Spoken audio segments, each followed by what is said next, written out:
All right, 40 degrees, I'm already warm. This is me trying to show you guys what my turbos are doing.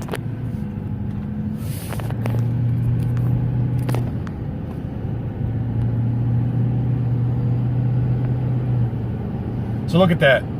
I'm flirting with 20 already, and I'm not going anywhere fast. I'm on a flat surface, 20 PSI, under 2,000 RPM. Stock tune, DPF dock delete.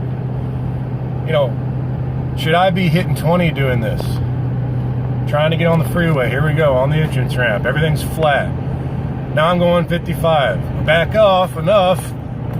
There it goes into overdrive. And then I can get on it again. I back up to 20 PSI.